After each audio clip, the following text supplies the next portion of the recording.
nombre es Ahmed Khalifa, soy el vicepresidente de la Asociación Marroquí para la Integración de Inmigrantes y hoy voy a acompañar a estas tres magníficas personas, tres magníficos, un periodista y dos magníficas periodistas, que nos van a hablar de su experiencia con la inmigración. Para mí es un placer, la verdad, estar acompañado de periodistas porque vengo de un país en el que me gustaría tener a tres personas especializadas, periodistas especializadas en inmigración. Nuestra ONG, cuando empezó a trabajar en la Valle de Ceuta, en el lado marroquí, y cuando os digo lado marroquí de la Valle de Ceuta, seguramente no os suena de nada, porque no salen los medios. Entonces, hemos visto que es muy importante implicar a los periodistas. Hemos empezado a trabajar poco a poco con los periodistas, explicándoles qué es eso de la inmigración, porque en Marruecos no se hablaba de inmigración.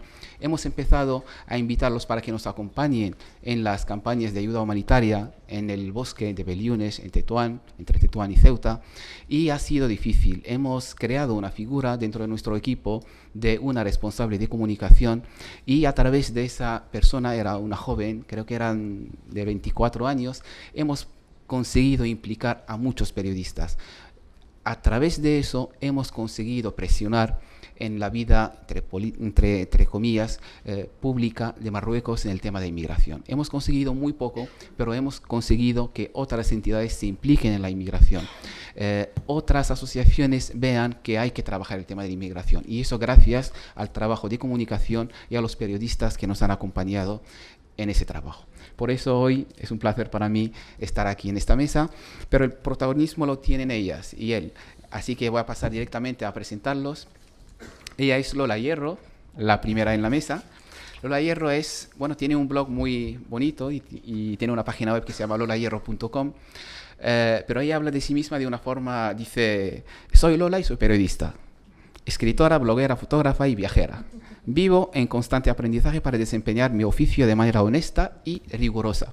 A mí lo que me gustó de eso es que ella se presenta a sí misma como quiere trabajar con los vulnerables, con las personas vulnerables. Entonces, y eso para mí la verdad que es muy importante, eso me ha llamado mucho la atención. Ella trabaja en El País y también dirige un blog que se llama Blog Migrados, que a través, entre ella y un grupo de inmigrantes, intentan hablar de la inmigración en primera persona.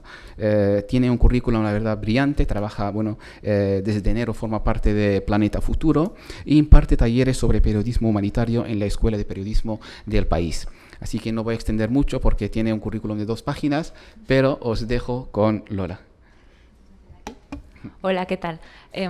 Estoy en Planeta Futuro desde enero de 2014, que ya llevamos unos cuantos años ahí en la brecha, vamos, hablamos sobre derechos humanos y desarrollo sostenible y bueno, que esto no es nuevo, que ya llevamos un camino. Lo primero de todo, te quería comentar, es verdad que hay muy poca cobertura al otro lado de la valla en Ceuta y en Melilla, pero es que a ver quién es el guapo que se mete ahí. Te diré, porque con tu gobierno y tu policía cualquiera se lía, ¿verdad? Javier lo sabrá, que es todavía más difícil. Pero que si hay algún tipo de ayuda para hacer una cobertura por allí, yo mañana te lo dejo caer, aquí en público, que quede constancia.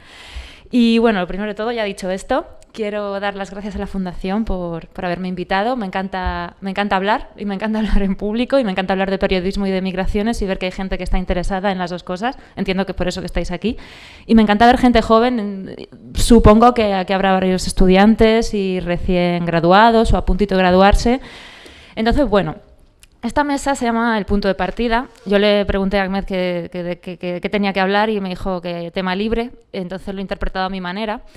No soy una súper académica como Lucía, tampoco soy una periodista con tantos años de experiencia como Javier, yo soy mucho más de andar por casa, soy mucho más joven, mucho más novata y no puedo sentar cátedra de nada porque no sé nada. De lo único que os puedo hablar, sobre todo a la gente joven que esté ahí intentando empezar, es de mi experiencia en el punto de partida, que creo que ha sido lo que más me ha ayudado a desempeñar el trabajo que yo ahora realizo. Fundamentalmente lo que hago es cubrir historias sobre desarrollo en África subsahariana para el diario El País.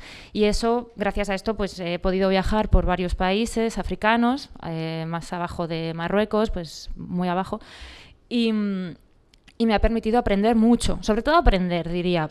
Porque os cuento, yo, como todo el mundo, siempre, pues, todo el mundo tiene siempre una primera vez. Mi primera vez en África subsahariana fue no hace tanto. Yo tenía, ¿esto qué fue? El 2000, 14, no hace tanto, hace solo 4 años. Y yo ya tenía cierta experiencia como periodista, ya había cubierto asuntos relacionados con derechos humanos, pero nunca me había atrevido a irme a esa África que decía Javier, oscura, misteriosa, peligrosa, negra, como una masa así...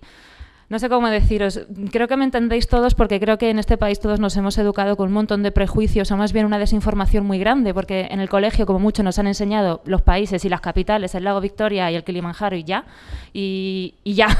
Entonces, pues bueno, yo a mis 30 años era una chavala que tenía muy buenas intenciones, pero mucho desconocimiento y muchos miedos y ideas preconcebidas. Con todo eso...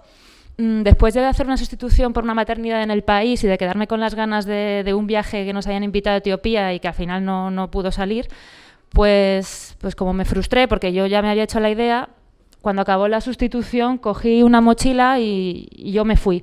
Hay un periodista que ya falleció que se llama Enrique Meneses y que siempre nos decía a los jóvenes, vosotros tenéis que ser freelance, os tenéis que coger la mochila e iros por ahí. Si nadie os publica, os abrís un blog y lo contáis. Pues bueno, pues yo... todavía no sé si darle las gracias o decirle que iba, pero el caso es que lo hice. Y me planté en Etiopía y estuve allí un mes.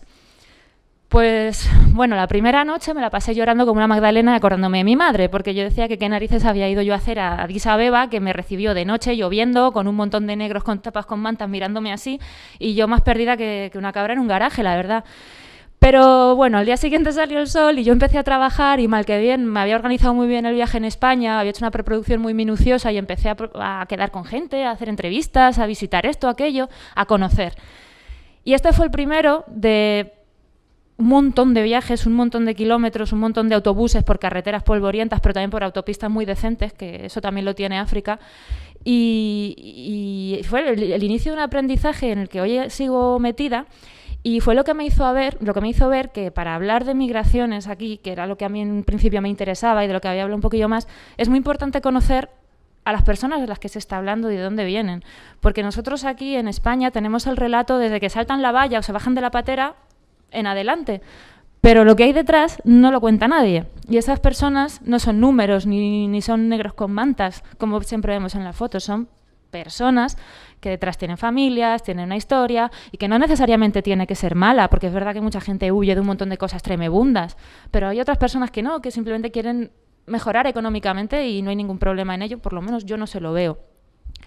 Creo que la visión que tenemos de los inmigrantes, especialmente yo hablo de los africanos porque es de lo que puedo entender un poquito más, está muy distorsionada, pero porque nos falta esa cercanía, esa comprensión de que somos todos iguales y no es una cosa que se diga así que suena como de perogrullo, pero que es verdad. Una de las cosas, por ejemplo, que a la gente más le sorprende cuando yo cuento batallitas de ir por ahí, es que en Nairobi haya Carrefour. Pues sí, en Nairobi hay Carrefour y yo me compro champú Timotei cuando voy ahí porque es el que más me gusta y lo tienen. Y ya está. Hay autopistas maravillosas. En Nairobi también hay un parque que es como el Retiro, que es el Parque Uhuru, y que ahí están los niños con sus padres los fines de semana montándose en el caballito y hay hasta barcas con remos, igual que en el Retiro de mi ciudad. Y, caray, que sí que es verdad que en África hay algunos problemas que aquí no tenemos, pero en verdad conflictos abiertos que yo sepa solo hay en 5 países y estamos hablando de 55, si contamos el Sáhara. Entonces, mi labor, mi activismo, es traer historias de allí, pero no siempre las negativas, la del hambre, la de la guerra, la del ébola, que bueno, también hay que contarlo, claro. Pero también pasan muchas cosas buenas. A mí me gusta mucho traer historias sobre desarrollo, traer historias sobre innovadores, ciberactivismo, laboratorios de tecnología, incubadoras digitales, emprendedores. Os maravillaríais de saber, de verdad, lo que se está haciendo más allá de la valla de Ceuta y de Melilla. Yo ahora, como solo tengo unos minutos, pues obviamente no os puedo contar ni la 10ª parte de todo esto, pero por lo menos que esta intervención mía aquí sirva para animaros a ir un poco más allá de esas noticias que nos llegan siempre por los medios tradicionales, incluido el mío, porque de verdad que hay mucho más. Y hace 20 años, cuando yo era pequeña, solo teníamos los que nos decían en el colegio y lo que nos decían en la radio, 3 radios, 4 teles o una tele y 4 periódicos, pero ahora tenemos Internet. Y en Internet hay de todo. Y si lo sabemos usar bien, podemos encontrar absolutamente toda la información interesante que hay en este planeta. Y de África hay muchísimo. Entonces yo os animo a conocer ese punto de partida, de verdad, porque yo, aunque sigo siendo una ciudadana europea blanca con todos sus prejuicios y su falta de información, a pesar de lo que he visto, que ya he visto un poquito, me sigo maravillando cada vez que voy. Y de hecho os diré que es que ya no paro de viajar a África subsahariana, cualquier país, porque los quiero conocer todos, solo conozco 10, me quedan 45. Y bueno, a mí me enganchó y he descubierto muchas cosas malas, claro, como en cualquier lugar, pero también he descubierto cosas buenísimas y sobre todo personas súper normales, o sea, que somos tan parecidos en tantas cosas, en la manera de ver a nuestra familia, en la manera de abordar los problemas, en las costumbres, que no sé, bueno, no sé qué más decir, hasta aquí mi activismo, que yo os animo a que descubráis ese punto de partida. Gracias.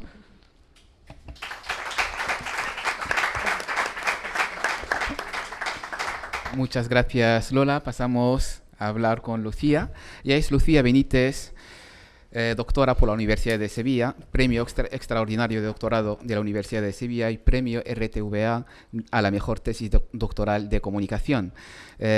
Tiene un máster en tecnologías digitales y sociedad del conocimiento, un máster en inmigración, experta también universitaria en realización audiovisual y en software libre. Acreditada por ANECAP como profesora titular de la universidad, trabaja como asociada en la Universidad de Cádiz y bueno, pues es docente también de los másteres en gestión estratégica, innovación en comunicación, dirección marketing digital, etcétera, y hasta ha dado clases en Marruecos, en la Universidad Abdelmalik Saadi de Tetuán. Es periodista y redactora en Canal Sur Televisión y realizadora de documentales. Ha trabajado en otros medios de comunicación como Radio Nacional de España, Cadena SER, Agencia EFE, Cadena COPE, etcétera. Y tiene más de 11 publicaciones que creo que no puedo citar aquí porque son un montón. Así que os voy a dejar con Lucía y cuando quieras. Muchas gracias, Ahmed. Bueno, pues el punto de partida era el tema, ¿no?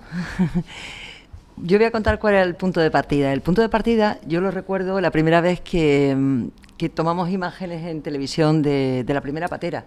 Bueno, la primera patera periodística, porque pateras como esa habíamos visto muchas antes. Era 1991. Después de entonces cada vez venían más pateras y hubo un momento en que vinieron muchísimas.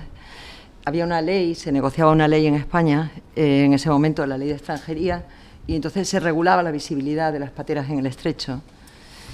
Y bueno, cuando después de un día en que a lo mejor iba a cubrir 8 pateras, volvía a casa y veía lo que había hecho en la televisión y tenía siempre la sensación de que no había conseguido explicar lo que había ocurrido allí.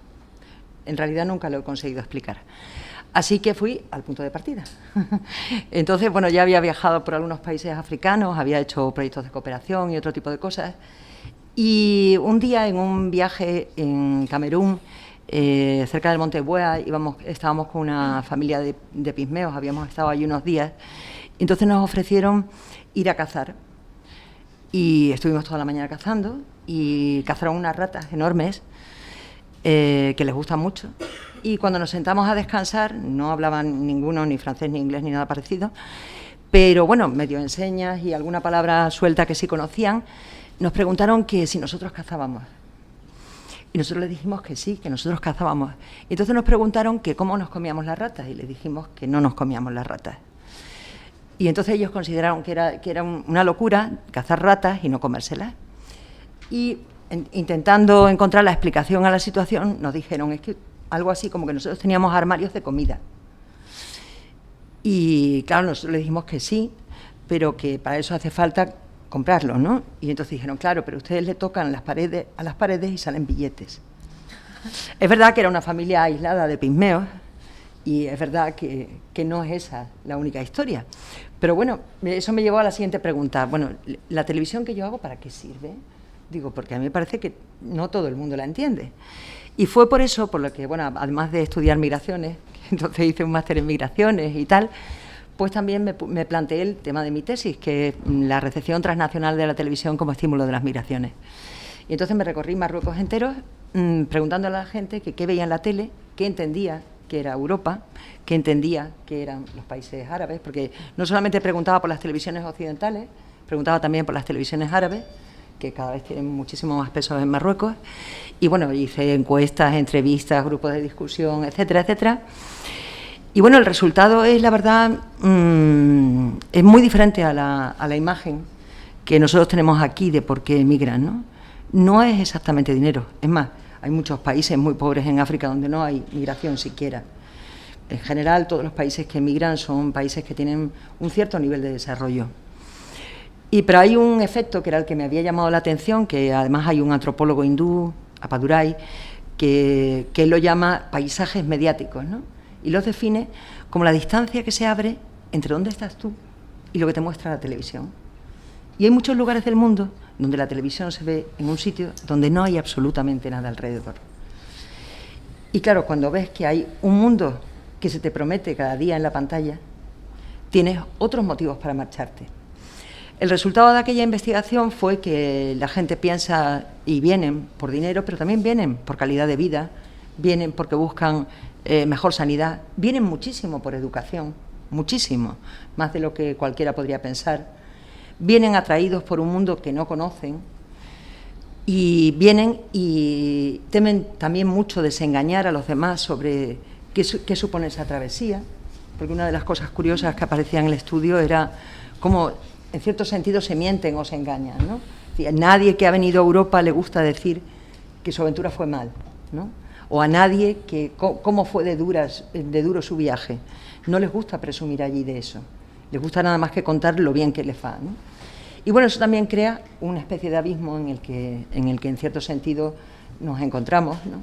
Porque es muy difícil explicar a alguien que no ha venido aquí nunca de qué forma mostramos en la televisión cómo somos nosotros, porque siempre mostramos lo mejor de nosotros.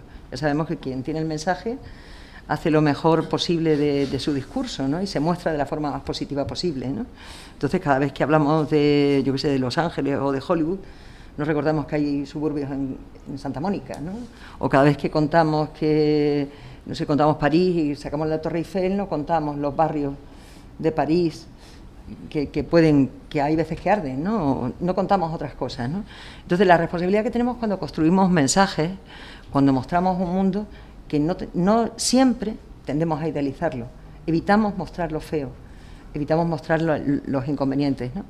Y bueno, y hay una responsabilidad de la que no se habla mucho más, por ejemplo, de avalanchas y de todos esos términos que han salido esta mañana, pero hay muchas cosas que se pueden contar de cómo hemos abierto un abismo entre un mundo y otro, y cómo no hay ningún punto de enlace que nos ayude a explicar parte de uno en el otro y viceversa. Muchas gracias, Lucía. Nos has dejado sin palabras. Así que un aplauso. Gracias.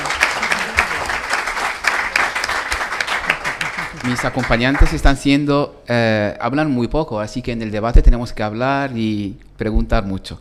Y eso está bien, ¿eh? Bueno, pues el tercer ponente ya lo conocemos, hemos vivido con él en las fotos que nos ha enseñado y las historias que nos ha contado. Él es Javier Bauluz, es de Oviedo, no es de Málaga. Bueno, has perdido algo, pero bueno.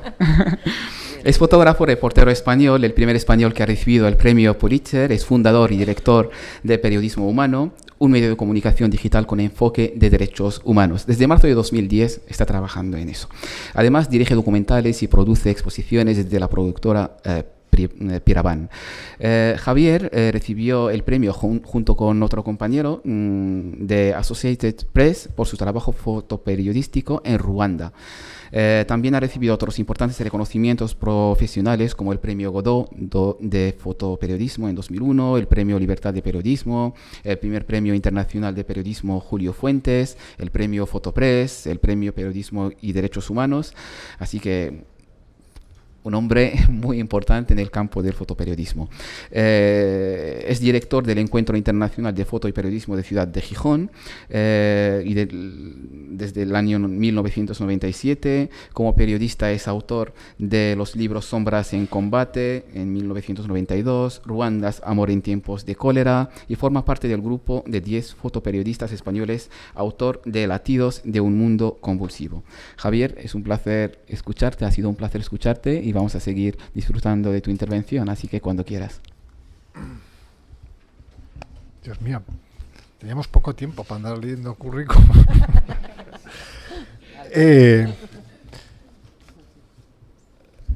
No sé, porque volver a recuperar lo que me quedé antes es un poco complicado, ¿no?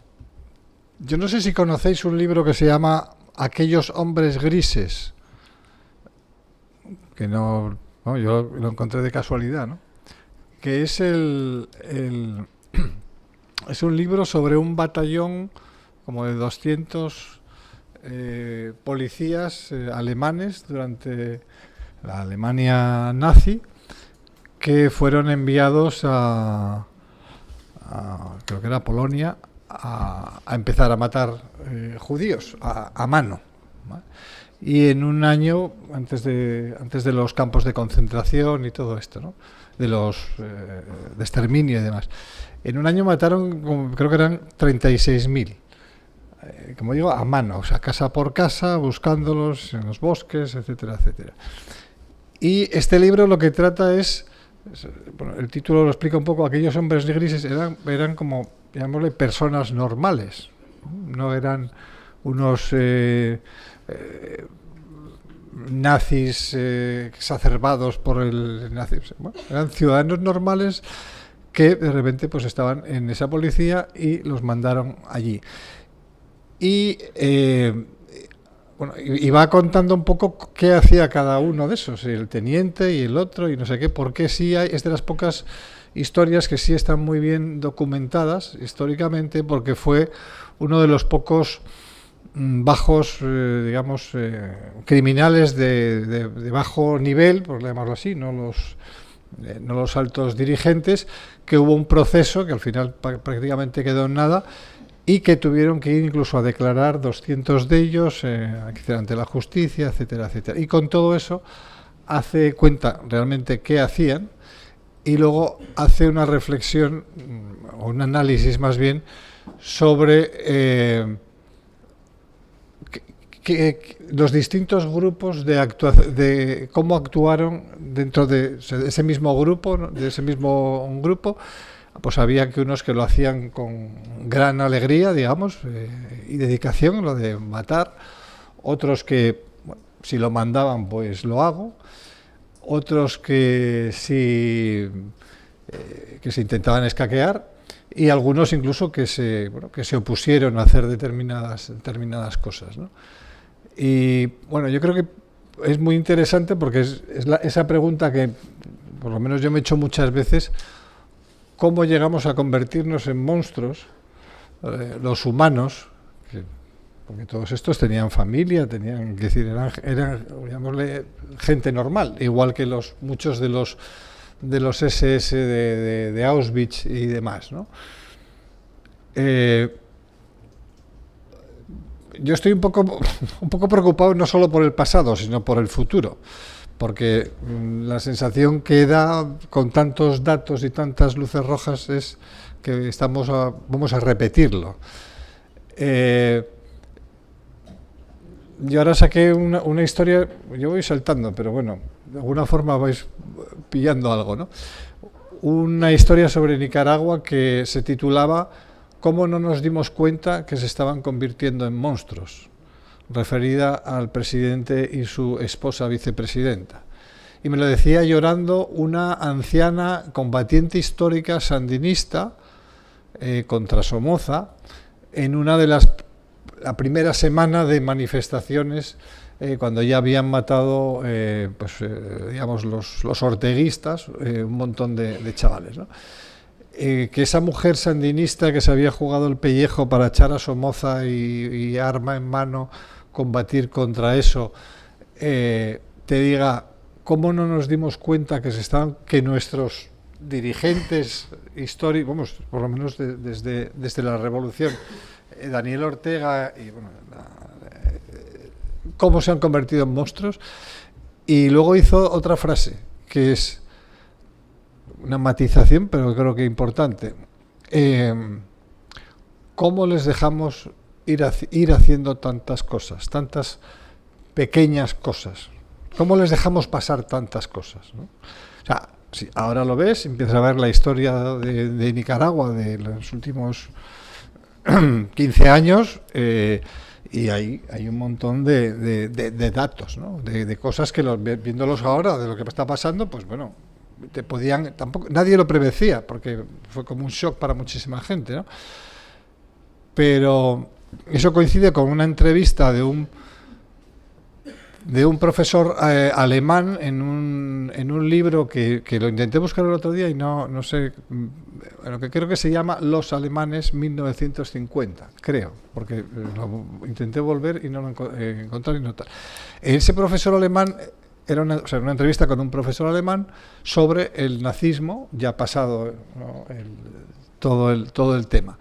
Y lo que decía era, con la información que teníamos y la formación que teníamos, no podíamos darnos cuenta de lo que estaba sucediendo, digamos, a escala, con otra visión más general, ¿no? Y dice, iban pasando cosas, ¿no?, pequeñas, pero, bueno, pues eso, como los sandinistas las dejábamos pasar, no les dábamos una importancia, bueno, vale, se liaron no sé qué, o tal. Dice, hasta que un día, de repente, todo se derrumbó y ya no había nada que podíamos hacer porque tenían el control absoluto de todo. Y cierro con una cosa más actual, pero que enlaza totalmente con esto. Si no habéis visto la serie El cuento de la criada, estáis tardando, porque es una distopía un poco basada en esto. Es básicamente nuestra sociedad hoy en día en Estados Unidos, que el poder ejecutivo lo toman unos señores, digamos, fundamentalistas de sus cosas. Lo primero que hacen es suprimir absolutamente todos los derechos básicos de las mujeres, incluso ir a trabajar, pero de un día para otro. O sea, la gente en la oficina de la torre de no sé dónde, allí, no, oye, pásame el mail de no sé qué y tal, y de repente andan unos tipos y se a la mierda. O sea, ustedes ya no tienen derecho a trabajar, y otro montón de cosas. Y lo de la criada es porque una de las historias, digamos, la protagonística, por llamarlo de alguna forma, es a las mujeres que están capacitadas, digamos, para tener hijos, las separan del resto y las utilizan como madres reproductoras al servicio de los burgueses de esa nueva sociedad, y viven en la casa como criadas, pero sobre todo el marido, pues no es que las visite de noche y les haga el amor, no, sino que, digamos, no el amor precisamente, pero las viola delante de la mujer que asiente, porque va a ser mamá de ese bebé que va a salir de ahí. Y todo está hecho excelente, es todo totalmente creíble. Y creo que encaja un poco con todo esto que digo. Luego no nos sorprendamos, ¿vale? Porque están pasando cosas por todas partes. Ahora a ver qué pasa con Brasil, qué va a seguir haciendo el señor Salvini, qué va a pasar por aquí, por allá. ¿Y dónde ponemos los ciudadanos, digamos, normales? ¿Dónde está nuestro límite? Yo no estoy hablando de izquierdas, de derechas, de modelos de una cosa, no, estoy hablando de cosas básicas. Básicas, creo que lo que tenemos en común y aceptado teóricamente por la mayoría de los países del mundo es la Declaración Universal de los Derechos Humanos. Y los derechos humanos se los están cada día más pasando por el forro. Y los siguientes que pagaremos eso seremos nosotros mismos. Y termino porque ya estoy siendo apocalíptico. Muchas gracias, Javier. Vamos a tener un poco de tiempo para hablar, así que, pero los compañeros, las compañeras que me acompañan, podéis decir todo lo que queráis, si os habéis olvidado de algo, pero voy a intentar coger algo de lo que habéis dicho. Tú, Lola, nos has hablado de esa imagen del Timotei, del Carrefour de Addis Ababa, y Lucía le ha dado como un nombre que es el paisaje mediático, el lugar en el que estás tú y lo que la televisión te cuenta. Javier nos habló antes de somos los de la sombría. ¿Quiénes somos? ¿Qué imagen se está transmitiendo en televisión? ¿O qué imagen estamos pensando? ¿Pensamos en Timotei de Addis Ababa? ¿Sabemos que existe o tenemos una imagen distinta de Etiopía? Lola habla de su blog, en su blog de que ella quiere que entiende el periodismo como una forma de llevar el mensaje de los más vulnerables. ¿Cómo creéis que podemos hacer esto? ¿Cómo un periodista puede hacer esto? Yo siempre llevo a cabo lo que me decía Enrique Meneses, que es vas, ves, escuchas, vuelves y lo cuentas. O sea, me ciño a intentar transmitir sin meterle nada de mi cosecha personal, sino simplemente a ser como un transmisor entre el punto A y punto B. Pero claro, de ahí hacerlo bien, pues... Pero lo intento. Yo es que creo que uno de los problemas que hay es que hay muy poco... conocemos muy poco del periodismo africano, que deberían de ser las personas de esos países, marroquíes, no sé, keniatas o lo que sea, quienes nos contaran sus historias. Nosotros podemos ir allí 100 veces, pero nunca vamos a contar las historias como nosotros contamos las nuestras, porque también aquí hay uno de los problemas, teniendo en cuenta de dónde venimos en el periodismo, es que nosotros contamos nuestras historias desde nuestro punto de vista.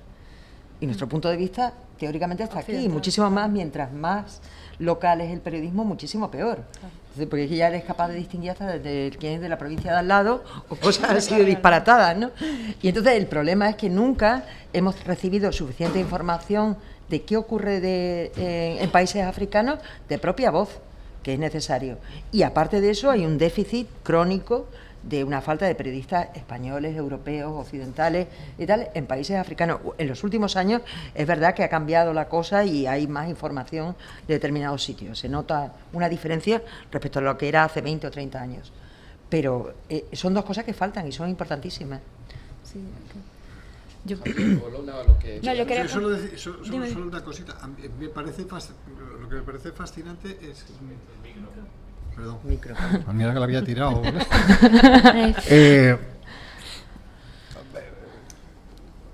¿Cuántos habéis, en el último mes, a cuántos inmigrantes habéis escuchado hablar en los medios?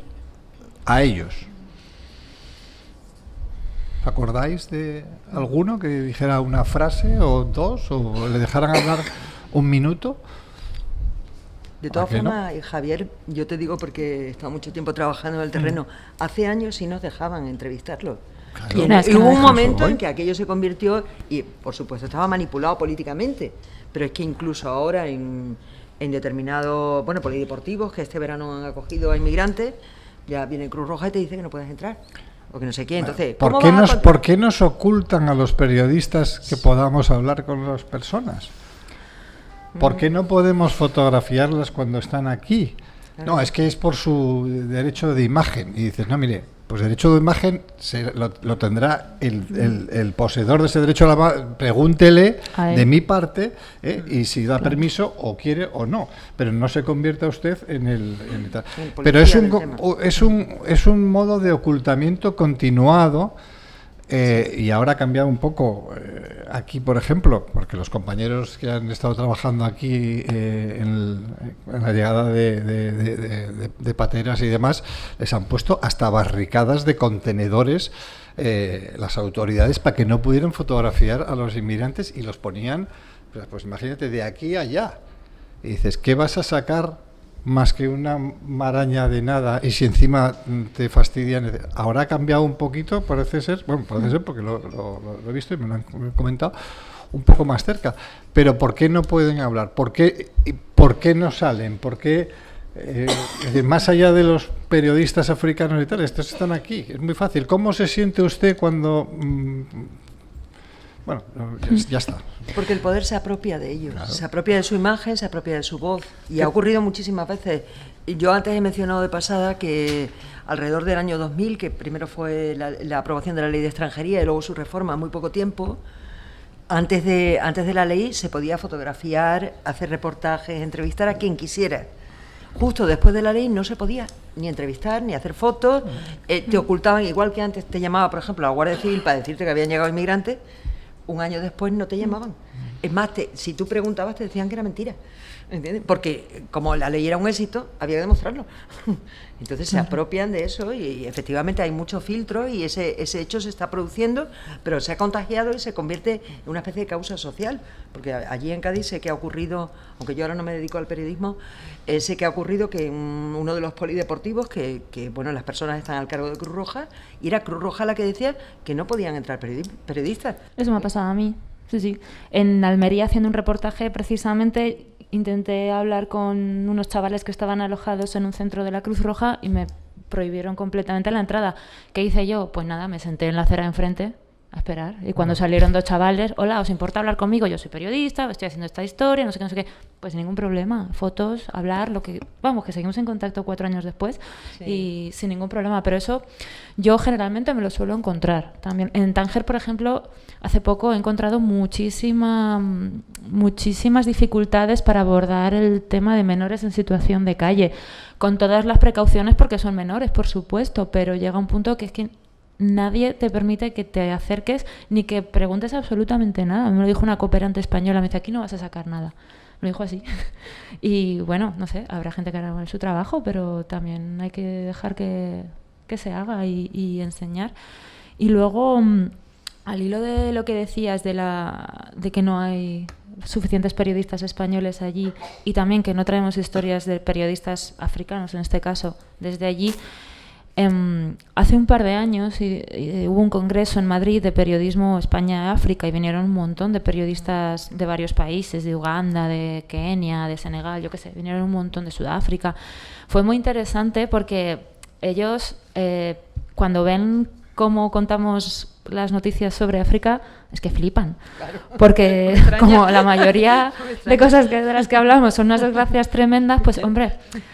Que sí, que eso existe, pero lo que decía antes, que no es del todo. Entonces, una familia de clase media de Nairobi se va a escandalizar y se va a penar igual por una historia sobre las mujeres violadas en el Congo, en República Democrática del Congo. Y eso no significa que les pase a ellos.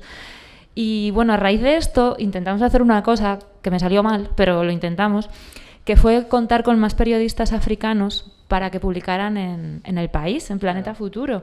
Pues no pudo ser. ¿Y sabes por qué no pudo ser? Pues porque los candidatos estaban y mandaban. Lo que pasa es que por estas cosas de pagar las colaboraciones, que se pagaban, lo que pasa es que como de un país a otro, yo no sé, pues se les descuenta tanto dinero que si por la transferencia bancaria, yo no sé qué rollos, al final les quedaba tan poco dinero de cada colaboración, que ya de por sí se pagan fatal, que no les compensaba. Yo intenté crear una red, me salió fatal. O sea, si alguna vez alguien consigue crear una, pues que me avise. Yo por móvil. Sí, por móvil. De verdad. Ya, pero es que ya, pero eso lo puedo hacer yo. Pero una empresa grande como que sí, lo pueden hacer. Yo ya. te digo luego cómo. Bueno, a mí no, los recursos humanos, pero, claro, pero vamos, que sí que hay tímidas iniciativas de contar con periodistas africanos. Lo que pasa, bueno, que eso, que de momento no me ha salido, pero yo creo que sería una buena idea, la verdad. A ver los hilos.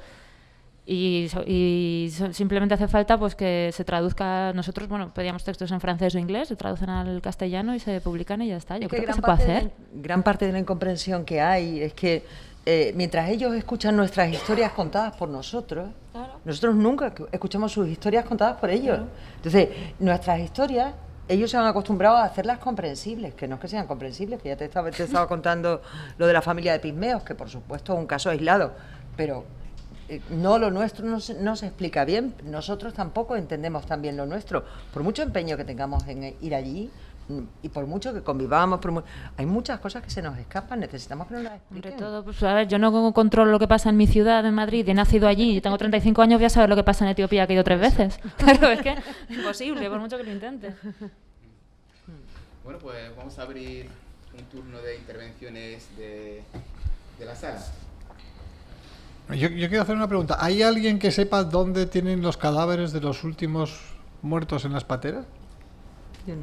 Que sepa dónde buscar, porque después de mucho preguntar, en fin, no llegas a ninguna parte. Si alguien lo sabe, que me lo diga, por favor. ¿Te refieres a los que han muerto en la orilla española, Sí. Sí, a los que están en nuestras manos, pero que nadie sabe oficialmente dónde están.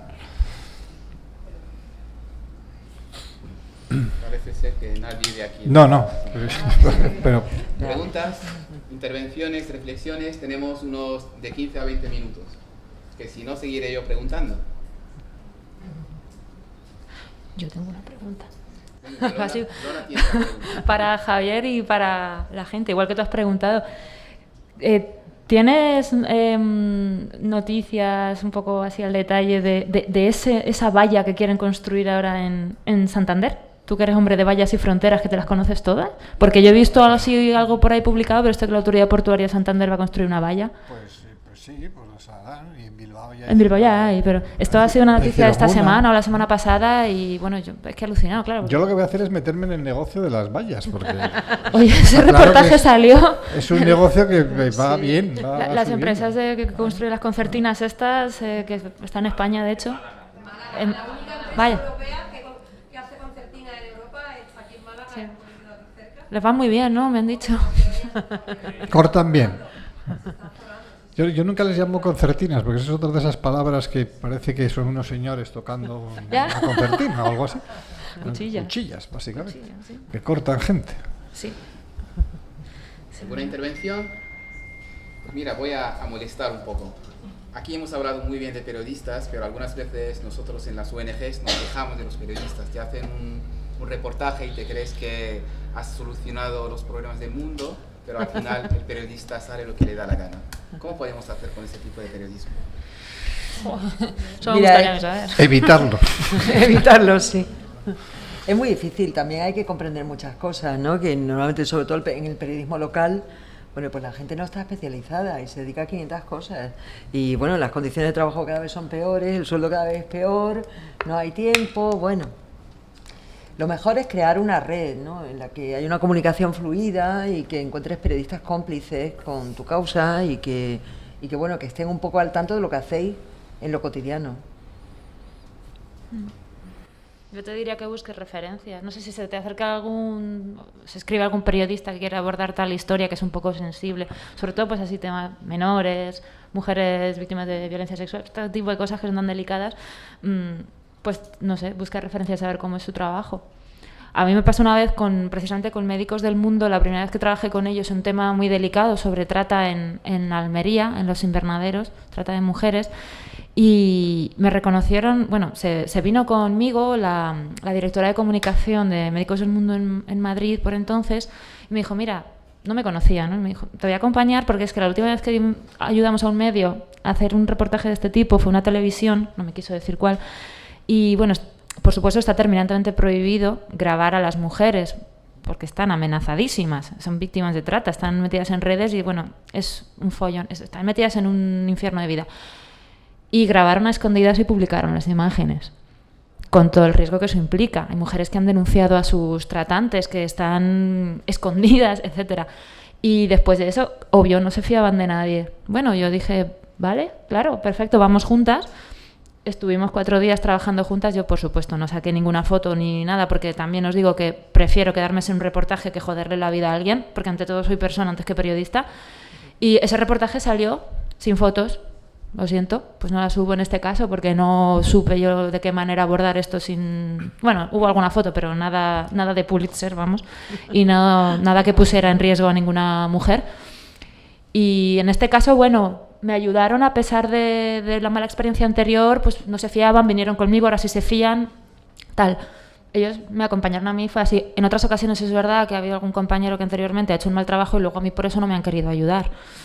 Bueno, pues no sé, también lo entiendo, lo puedo entender, la verdad, sobre todo cuando son cosas así muy sensibles, cuando hablamos de mujeres, de menores, de personas que han sufrido mucho. Sí, lo entiendo. Y tenemos una pregunta ahí, en medio.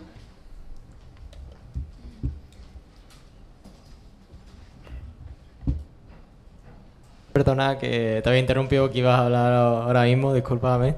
Eso es una pregunta para Lola. Yo soy estudiante de segundo de periodismo y un poco cuando estamos en clase siempre estudiamos diferentes partes que existen en una redacción. Una de las partes son los corresponsales y la otra son los freelance, ¿no? Entonces yo veo un poco una diferencia entre lo que es un corresponsal y lo que es un freelance, en el sentido de que busca historias diferentes porque tiene que buscarse una manera de vender para buscarse el pan de cada día. Entonces yo creo que un poco el problema es más o menos una reflexión, y esta reflexión parte de la pregunta. El problema está en que los corresponsales quizás no hacen este tipo de noticias o no hacen este tipo de crónicas emotivas que tú, por ejemplo, buscas, y si lo hacen los freelance porque tienen que buscar una manera especial de crear el periodismo, crear una otra forma de ver, digamos, lo que está ocurriendo allí. ¿De qué manera se puede instar a gente como nosotros a que cuente esta historia? Es decir, yo querría saber estas historias cómo están pagadas, qué repercusión tienen en los medios, qué gestión hacen los medios de ellas, se hacen solo por freelance, corresponsales. A ver, que esto, menudo melón has abierto. Seas corresponsal con un sueldazo o seas freelance, tú tienes que hacer un buen trabajo periodístico, punto. Tienes que hacer historias contrastadas con datos que hayas obtenido y que hayas comprobado que son verídicos.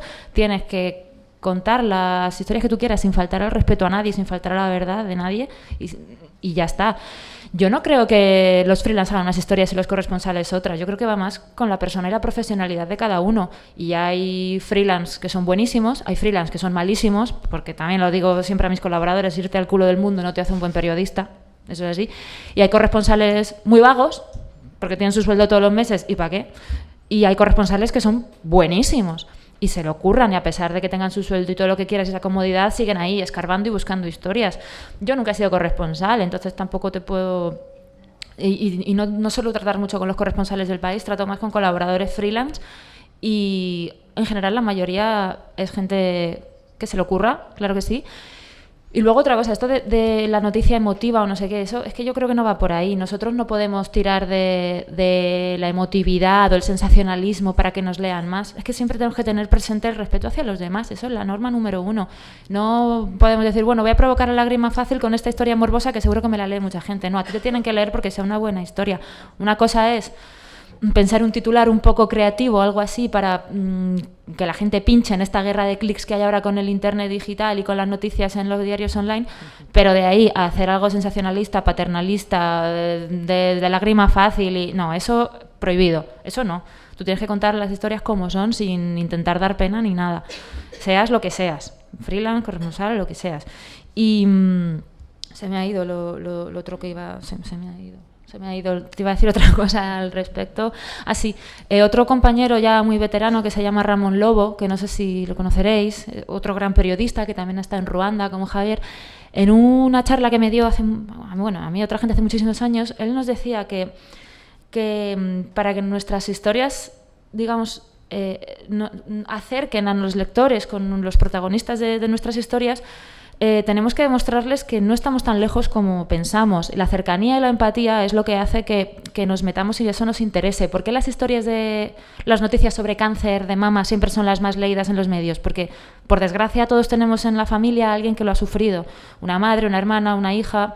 Entonces eso, en cuanto lo ves, te interesa, porque hay cercanía. Pues esto va un poco por ahí. A priori no tenemos ninguna relación con una mujer víctima de violencia sexual en Congo o con una mujer cuyo hijo se haya muerto de hambre en Etiopía, de hambre pura y dura. Pero muchas de estas salas seguro son madres y saben lo que es sufrir por un hijo. Entonces Ramón Lobo nos decía que nos centremos en una historia particular, cercana, para contar un contexto general. A mí ese ejemplo me ha ido muy bien. Buscar aquello con lo que yo sé que mi madre o mi abuela o mi padre se pueden sentir identificados, porque lo leen y sienten que les podría pasar a ellos, o que si a ellos les pasara sufrirían o se preocuparían o se alegrarían, que también podemos hablar de cosas positivas, ¿no? Entonces, bueno, ese es el consejo un poco que puedo dar desde mi poca experiencia, pero desde luego usar esto de emotividad porque sí y lágrima fácil y todo esto, eso nunca. No lo harías con alguien de aquí, de Málaga o de Madrid, porque lo vas a hacer con otra persona, otro sitio, no, pero ningún tipo de contenido, nunca jamás. O sea, eso, norma número 1, respeto, y ya. Hola, yo también soy estudiante de periodismo, soy compañera Y era una pregunta para Javier. A ver, a mí me encanta la fotografía, pero no entiendo muy bien cómo te consigues meter en la situación sin llegar a molestar a las personas que están ahí. Por ejemplo, en la foto que salió antes del ataúd con el niño muerto, quemado, con la cámara ahí enfocando a toda la familia, ¿cómo es posible? Es que no lo entiendo. Bueno, lo confesaré. Yo tengo un manto de la invisibilidad que funciona de vez en cuando. Básicamente es cierto. Lo que es que tienes que convertirte de alguna forma en invisible. No que estés escondido, sino que tú ya no seas... O sea, tú seas parte del paisaje o del paisanaje y de alguna forma te hayan aceptado como lo que eres, en este caso como fotoperiodista, ahí, y puedas hacer tu trabajo y ellos ya no están pendientes de ti. Ellos están, por desgracia, en este caso, más ocupados llorando y gimiendo delante del cadáver de un bebé de 4 meses que por el fotógrafo, sí, y tú estás ahí, estás en una esquinita y estás buscando además el mejor ángulo para que cuente esa historia terrible de la mejor manera posible, en la línea de lo que decía Lola y lo que decíamos antes, de buscar esa empatía, que tú te identifiques con esa mujer que está pues acariciándole la nariz al bebé, que si fijáis está fuera de foco porque está hecho con poca profundidad de campo, porque bueno, yendo por otro lado, a mí me gusta que las fotos vayan al corazón y a la cabeza, no al estómago. Entonces a veces en temas de estos es complicado, ¿no? Pero básicamente, bueno, no sé si invisible, pero tú tienes que ser uno más. Robert Capa decía que si tu foto no es suficientemente buena, es que no has estado suficientemente cerca. Yo la entiendo no solamente cerca físicamente, que por supuesto si estás con un 300 milímetros a 200 metros de una historia, en comparación con si estás pegado a esa historia, no la vas a contar para nada igual, ¿no? Salvo que si te acercas a esa distancia te pegan un tiro directamente en la nuca y entonces ya pues mejor estás un poco más atrás. Pero que tienes que estar... tienes que empaparte de la historia. No es sentirla, tú no vas a sentir el mismo dolor que está sintiendo esa mujer o que está sintiendo... Imposible. Pero cuanto tú mejor... sientas, entiendas qué le pasa a la gente, mejor lo vas a contar.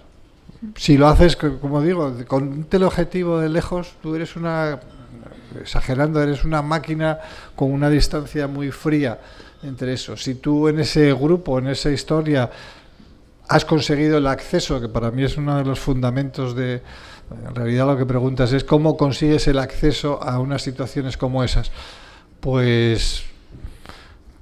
es toda sería toda otra charla, pero básicamente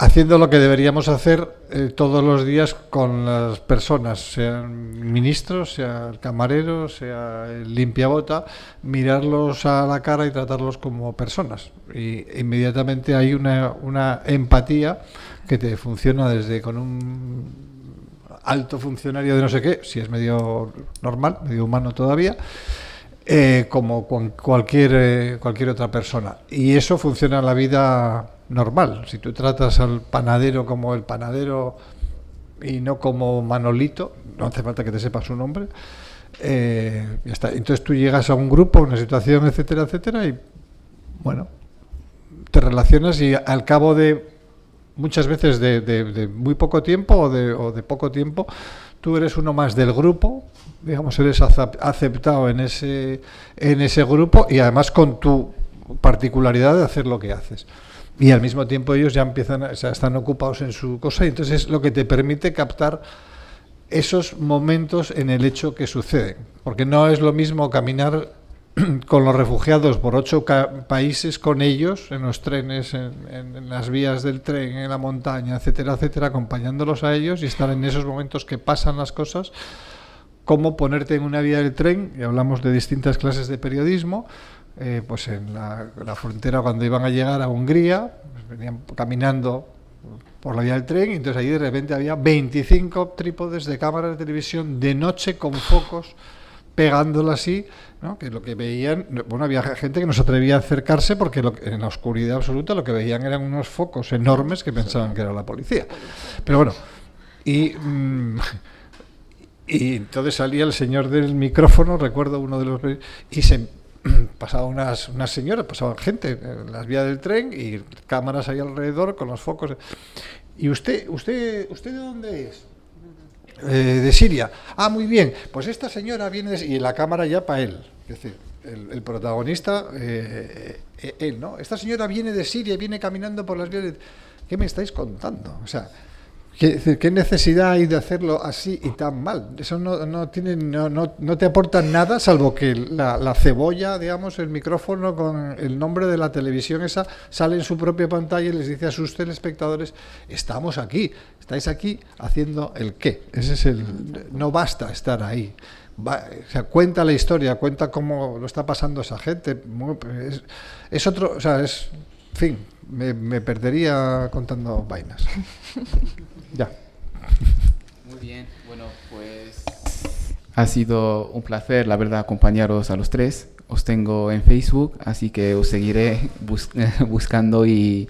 A mí sígueme en Twitter, que en Facebook lo tengo bastante abandonado. Pero tú nos has escrito una vez cuando hemos liado ahí en la Valle de Ceuta y nos has mandado un mensaje por Facebook diciendo que querías irte para allá y... Sí, que al final nada, te iba a decir lo mismo, digo, avisa.